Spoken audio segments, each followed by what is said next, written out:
sounds and run it into the camera pre-mix. Yeah, over here, you see this speaker? That's where I hook up my soundboard, just via the USB, which is really nice. So we're streaming now. I can just go to the watch page,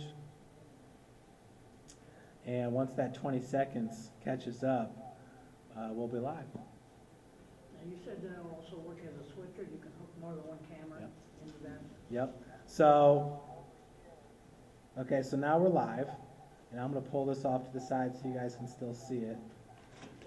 So remember, we do have our second camera here. All right, we're going to go ahead and just make this full screen again. So I could have all of these on this level down here. So for example, I can pull in this video shot. All right.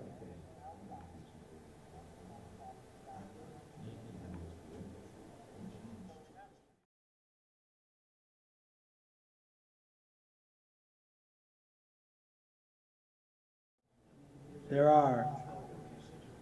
So before I had this selected, and that's on the top level, so that's why you couldn't see me switching between the two shots, okay? So down here on this level, this will show up in the preview window, and we can bring it over, which it was already brought over. Now, this is in the preview window, and then we can bring it over.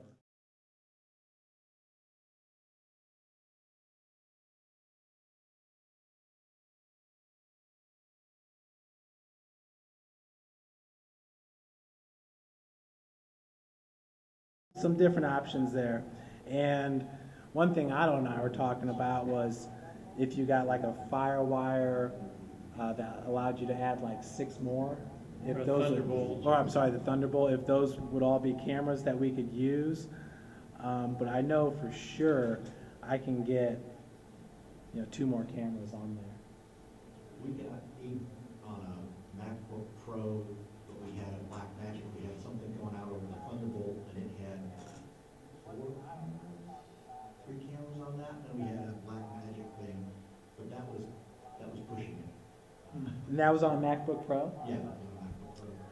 Yeah, see, right now, just with the 2 cameras, I'm at like 95, but looks pretty good over here. It's probably because Chrome is a memory hog, from what I heard. Yeah, and if I quit Chrome right now, that number will eventually go down. So it might even take me down into the 80s. Yeah, you see where it starts turning orange? So we just went from 96 to 80 just by turning off Chrome.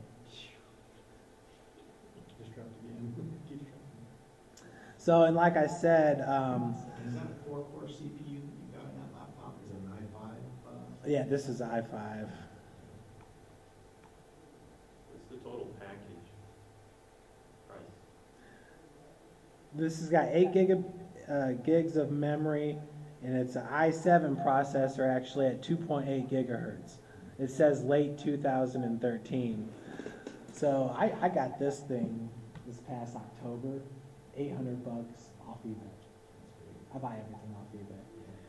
It's kind of like the whole buying a new car, or once you drive it off the lot. And then $900 in Wirecast, because I got it when it was actually like $820 something, because I got it on sale. So yeah, about $1,600 probably just wrapped up right there. Now, is that a Mac program, or does that program, it'll work? No, it'll work with anything. Well, I think when you buy it, you have to either buy it for Mac or buy it for Windows. If you buy it, you don't get it for both. You can't install it on either or. So just to give you an idea, like we just started using the GoPro this year for our softball broadcast, because our coach went down to Florida and they were using like this security fisheye camera. Now I'm thinking what our softball broadcasts look like right now. So do you have to post-process the GoPro shot to remove the fisheye, or because you're doing a long shot, it doesn't distortion?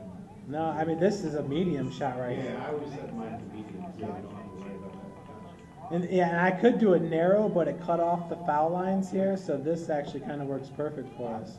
Now, is this recorded off the live, or is this said you don't re-edit these, right? Even though you record natively? I do re-edit them. So this was a live broadcast where I went in and just cut out the best plays.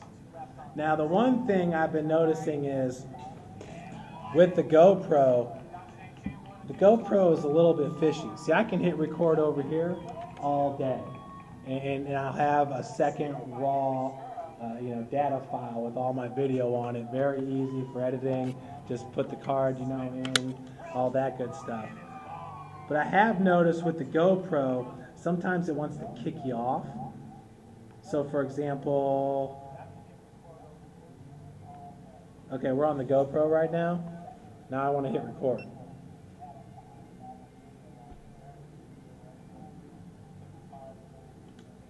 Flash the black when you first pushed it. Yeah, I mean, it's working fine now. I've had it before where it's cut out on me. So then I hit record first, then plugged in the HDMI. And, it hasn't been perfect, but wow, it's working right now. Are you running power to your GoPros during this, or are you trying to stay up here? No, I got to run power to it. Here's my power cord, which is basically just the USB. That's why I don't have the protective shell on here. Because with the protective shell, I can't get to my two inputs. Just drill holes and stuff. Yeah. I don't mix those with like the laser printer. 3D printer. Or the yeah. 3D printer. Now, I have GoPro 2, and those have been discontinued. I set those up at a hockey game behind the goals,